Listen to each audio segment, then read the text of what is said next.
Hai guys, selamat datang ke SRTV.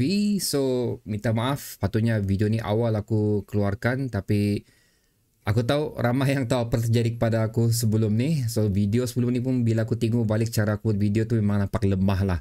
Jadi sekarang keadaan beransur pulih, bukan 100%, tapi aku rasa sudah sampai masanya untuk aku teruskan perkongsian aku bagi perjalanan pasukan Sahabat FC bagi saingan Liga Super 2023-2024 ni. Banyak benda yang ingin aku ceritakan kepada kamu di sini guys. Satu adalah mengenai perlawanan yang ditunda. Okey, perlawanan ditunda melibatkan Negeri Sembilan dan juga Sabah FC telah di reschedule. Ada berita yang menggembirakan di situ. Seterusnya aku berbincang mengenai perlawanan Sabah FC yang bagi mampu mengganggu kedudukan Sabah FC sekarang di mana kita berada di tangga ke-5 sekarang akibat kemenangan yang mengejutkan yang telah dilakukan oleh KL City tempoh hari. So kita ada bilang orang King of Lembah Kelang barulah. So tahniah untuk KL City bagi perlawanan tu. Dan seterusnya of course aku yang berbincang mengenai taktikal yang telah digunakan oleh OKS pada perlawanan tersebut. Finally apa yang ingin aku saksikan telah dilakukan oleh OKS, dan bagi aku walaupun kita tewas pada perlawanan tu, ia membuahkan hasil lah. So itu adalah benda yang ingin aku bincangkan di dalam video ni. Stay tune, video ni mungkin menjadi agak lama. Aku harap kamu tidak boring, tapi kalau kamu rasa kamu boring tengok muka aku macam biasa, kamu boleh pakai earphone kamu atau just pakai loudspeaker biar kamu dengar aku bercakap sejalah instead of kamu tengok muka aku. Tapi sebelum aku menyentuh ke semua benda yang ingin aku share dengan kamu tu guys, so apa kata dulu kamu like video ni, share dia, lepas tu kamu subscribe SRTV dan kamu juga boleh menjadi members SRTV. Terima kasih kepada anda yang telah menjadi members, di mana anda akan dapat aku memberikan banyak perks untuk kamu lah, di mana kamu boleh menggunakan extra emoji yang telah aku sediakan sendiri khas untuk anda digunakan di ruang komentar nanti. So jom kita mulakan. Jadi kita mulakan dulu dengan perkongsian pertama guys, iaitu reschedule atau perlawanan ditunda untuk perlawanan Sabah FC akan bertandang ke Stadium Negeri Sembilan yang patutnya berlaku pada 27 hari bulan. Walau macam mana pun Negeri Sembilan telah mengeluarkan statement di mana mereka tidak akan dapat melangsungkan perlawanan tersebut di Paroi oleh kerana keadaan atau keberadaan stadium mereka yang tidak mampu untuk menganjurkan perlawanan pada masa itu oleh kerana pembaik pulih sedang berjalan sekarang ni. Dan ianya telah diberikan tarikh baru iaitu pada 25 hari bulan. So diawalkan sebanyak 2 hari, dan yang menggembirakan di sini perlawanan tersebut instead of menjadi away untuk Sabah FC, ia akan menjadi another home match untuk Sabah FC guys. So itu adalah berita yang cukup menggembirakan untuk aku kerana kita perlu momentum ni, kita perlukan kita punya apa yang telah kita tampilkan sewaktu menentang JDT tersebut walaupun kita kalah pada perlawanan tersebut. Ini aku akan sentuh dalam perkongsian formasi nanti, dan ianya boleh diteruskan di perlawanan 25 hari bulan sekali lagi di sewaktu menentang Negeri Sembilan. Dan aku mengharapkan sekali lagi satu persembahan yang hampir serupa boleh dilakukan oleh Sabah FC. Aku nak tahu sama ada lagi injury akan berlaku supaya kita tahu apa yang terjadi kepada Gaby, dan aku dah tahu keberadaan Darren Lock dan juga Sadil setakat ni, tapi sekiranya hampir sama apa yang ditampilkan ataupun kesempatan utama yang diturunkan pada perlawanan tersebut, aku yakin especially dikenakan lagi dengan apa yang telah dilalui oleh Negeri Sembilan setakat ni, aku rasa kita mampu untuk mendapatkan 3 mata yang kita inginkan hasil daripada kekalahan pertama kita di saingan Liga Super yang kita dikalahkan oleh JDT lah. So itu adalah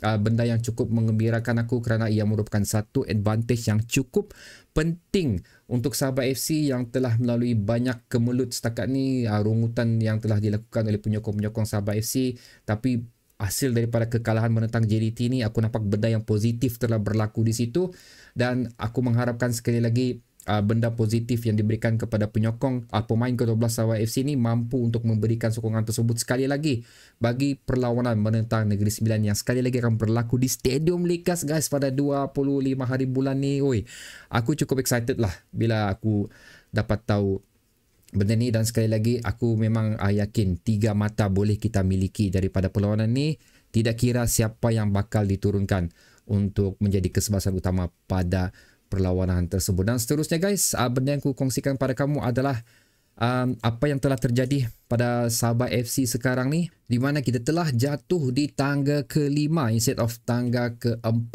pada sebelum ni oleh kerana kemenangan yang mengejutkan telah dilakukan oleh Kuala Lumpur pada perlawanan tersebut. Seperti mana aku katakan pada video perkongsian aku mengenai persediaan awal untuk LS5 ni, di mana kemungkinan besar rombakan kedudukan pasukan di saingan Liga Super bakal berubah dan ianya betul-betul terjadi. Banyak kejutan telah dilakukan di mana Negeri Sembilan berjaya mendudukan Pahang pada perlawanan tersebut dan juga Perak gagal menyempurnakan peluang beraksi di halaman mereka sendiri.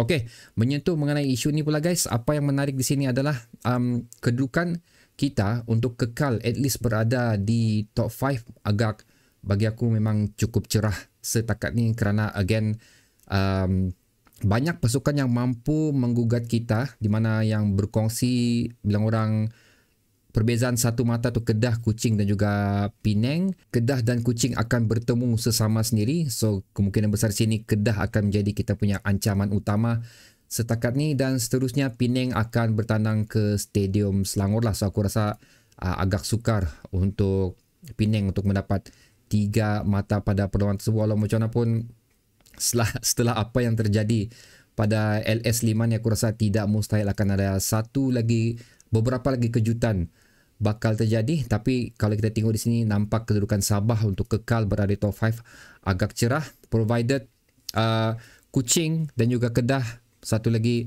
mungkin akan seri pada perlawanan ni, ataupun kemungkinan besar juga Kuching berjaya menundukkan Kedah pada perlawanan ni, kerana Kuching setakat ni adalah merupakan satu tim underdog yang mampu untuk mengejutkan mana-mana tim. Setakat ni lah hasil daripada apa yang telah mereka tampilkan. So itu je lah, macam aku rasa Kuching adalah pasukan yang mampu, Kuching dan Kedah lah pasukan yang mampu untuk mengganggu gugat kedudukan Sabah FC untuk berada kekal di top 5. Walau macam mana pun, aku rasa seperti mana aku katakan di awal video tadi, aku yakin kita akan mampu untuk mengutip 3 mata seterusnya pada perlawanan ni. Dan bagi KL City pula, adakah kita mampu untuk memintas KL City, kerana mereka akan menentang pasukan Pahang pula, di mana pasukan Pahang yang telah dikejutkan sekali lagi oleh pasukan Negeri Sembilan yang bakal kita tentang ni. So ini pun adalah merupakan satu aspek yang perlu kita tengok juga. Adakah momentum yang telah diberikan Negeri Sembilan dengan mengejutkan Pahang pada perlawanan tersebut mampu pula mereka lakukan di Stadium Likas.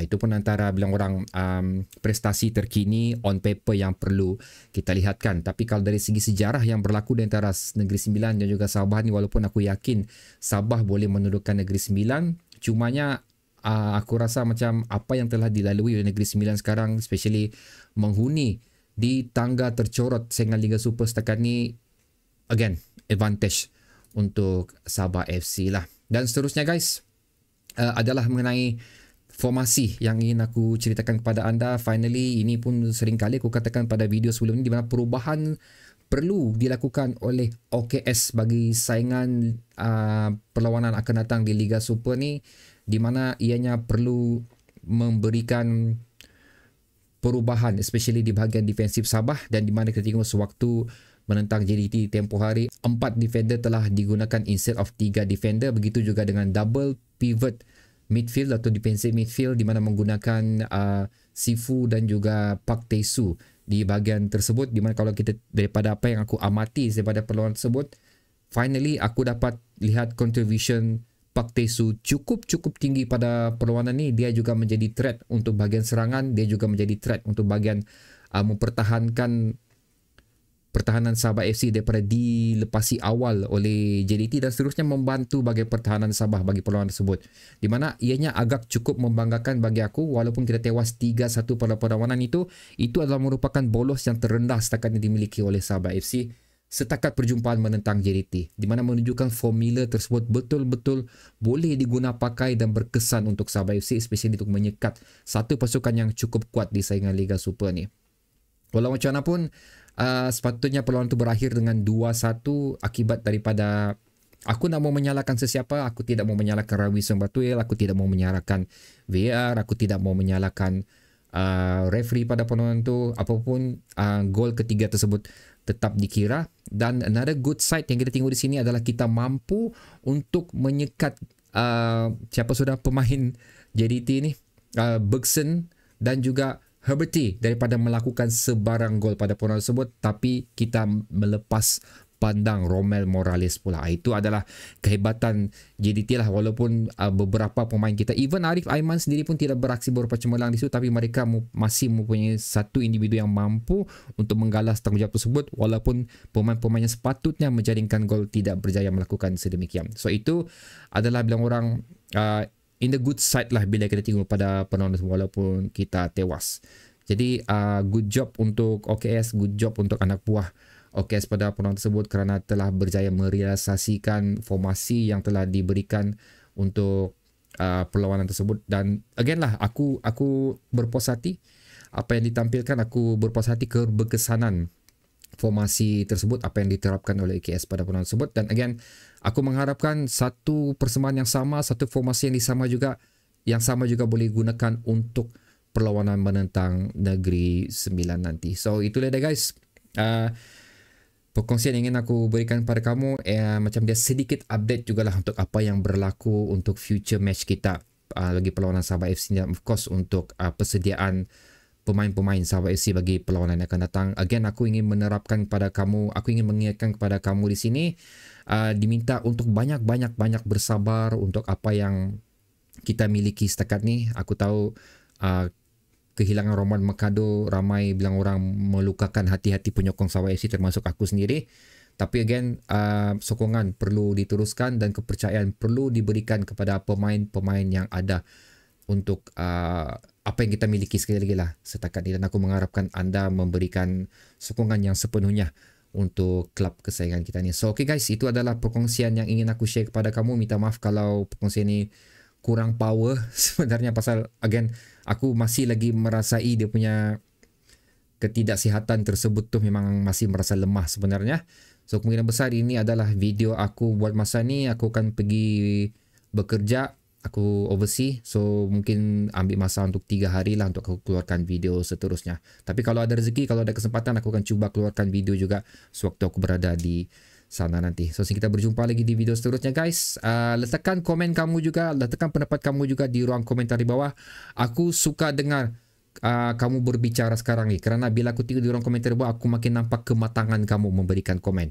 So keep it up guys, dan kita akan berjumpa di ruang komentar dan seterusnya. Berjumpa lagi di video yang akan datang. Assalamualaikum.